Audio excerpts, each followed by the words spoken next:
Hi, good morning dear parents and students. How are you this morning? I am Archana Dwivedi from Little Steps Play School Anupur and welcomes you too. So बच्चों open your book page number 49. Page number 49 फूल और कांटा chapter 5. Okay चलिए देखिए मैं read कर रही हूँ, आप लोग भी अपने बुक में देखिएगा कौन सा लेसन है फूल और कांटा. देखिए हैं जन्म लेते जगह में एक ही पौधा उन्हें है पालता, रात में उन पर चमकता चांद भी एक ही सी चांदनी है डालता. क्या है, क्या होता है बच्चों? देखिए यहाँ पे क्या बताया गया है, फूल और कांटे के बारे में बताया गया है. ठीक है ना.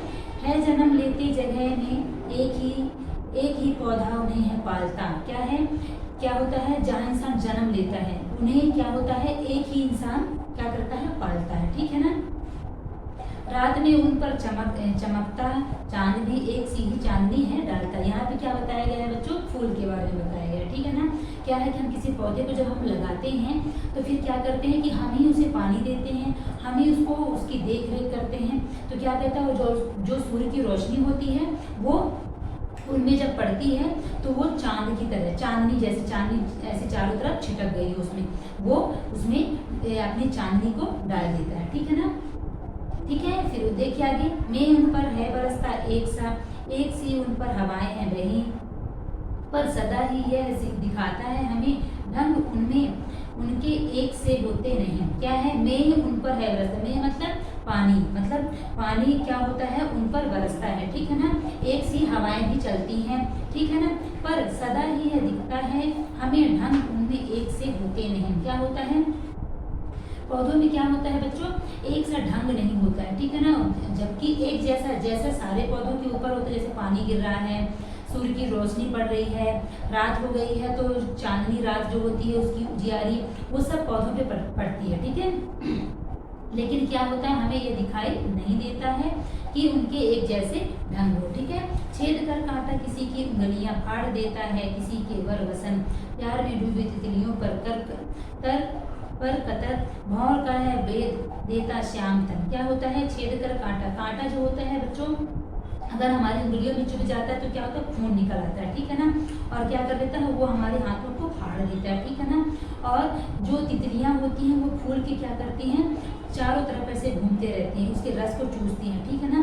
भौर और क्या करते हैं, भौरे जो होते हैं वो फूलों के बीच में जा करके क्या करते हैं, उसके रस को चूसते हैं. और तितलियां क्या होती है, फूल के पास बैठती हैं फिर उड़ती हैं, बैठती हैं फिर उड़ती हैं, मतलब उससे खेला करती हैं. ठीक है ना.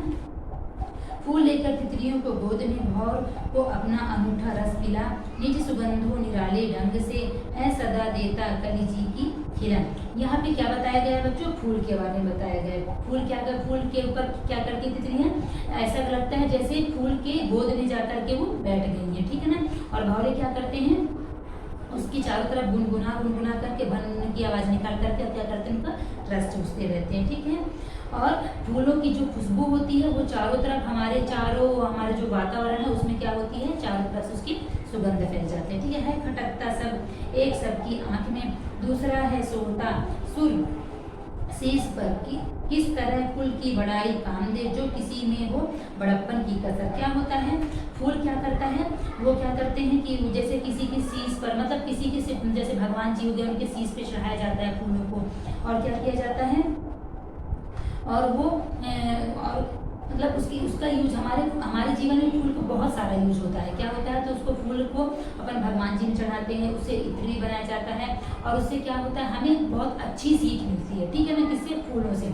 उसी प्रकार इस कविता में ये भी बताया गया है कि हमें बड़ों का साथ करना चाहिए. क्यों करना चाहिए? बड़ों का साथ करने से हमें मतलब बहुत सारी जानकारी मिलती है, बड़ी चीज़ों के बारे में पता चलता है, और हमें क्या होता है, अच्छे काम, अच्छे विचारों और अच्छे मतलब क्या करना चाहिए, अच्छे विचारों के लिए हमको हमारी संगति अच्छी होनी चाहिए, हमको अच्छे कार्य करना चाहिए. ये सारा चीज़ हमको किससे मिलता है?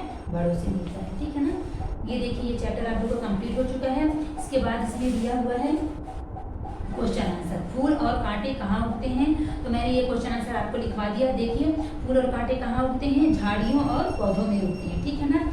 फूल का हमारे लिए क्या उपयोग है, तो फूल क्या होते हैं, सुगंध देते हैं, पूजा पाठ, भगवान की पूजा, अनेक शुभ कार्यों में फूल का उपयोग होता है। फूलों से इत्र भी बनाया जाता है। ठीक है, कांटे में क्या दुर्गुण है देखिए, मैंने अभी आप लोग को बताया ना कांटे के दुर्गुण, मैं अभी आप लोग को इसका आंसर भी बता देती हूँ।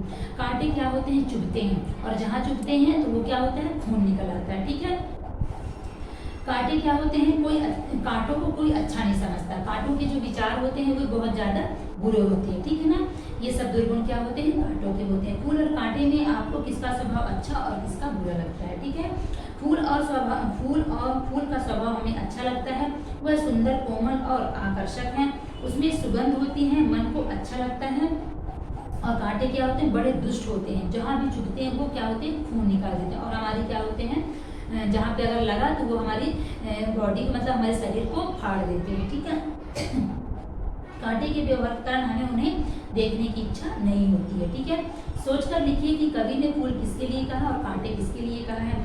कवि ने मनुष्य के अच्छे मानव उपयोगी विचार एवं व्यवहार को क्या कहा है, फूल कहा है। जिसका चरित्र अच्छा और दूसरों के लिए कल्याणकारी होता है वो क्या होता है, वो फूल होता है। ठीक है, और कांटा क्या होता है, दुष्ट विचारों वाले जो मानव होते हैं उनको कांटा कहा गया है। ठीक है ना, जिनका व्यवहार अच्छा नहीं होता है और इन विचारों और व्यवहारों से संपूर्ण मानव समाज क्या होता है, दुखी होकर कष्ट झेलता है, इसलिए उसे हम क्या बोलेंगे, कांटे, मतलब कांटे का व्यवहार, कांटा का व्यवहार बोलेंगे। ठीक है, लेकिन वो हमारे लिए उपयोगी बिल्कुल भी नहीं है। ठीक है, इस कविता का उद्देश्य क्या है, इस कविता का उद्देश्य कि मानव जाति अपने विचारों और व्यवहारों को सुंदर, सुखद और मानव कल्याणकारी बनाए। हमारे विचारों और व्यवहारों से हमारे साथ रहने वाले सभी प्राणियों को सुख और आनंद प्राप्त हो। ठीक है ना, ये चैप्टर आप लोग का कंप्लीट हो चुका है। इसके बाद देखिए क्या दिया हुआ है इसमें, इन पंक्तियों के अर्थ लिखिए, ये मैंने बता दिया आप लोगों को। इसके बाद फिर ये चैप्टर आप लोग को कंप्लीट हो चुका है। अब देखिए नेक्स्ट चैप्टर है 6th चैप्टर, वो मैं आप लोग को नेक्स्ट डे पढ़ाऊंगी। ठीक है, okay, bye bye, goodbye class, see you tomorrow.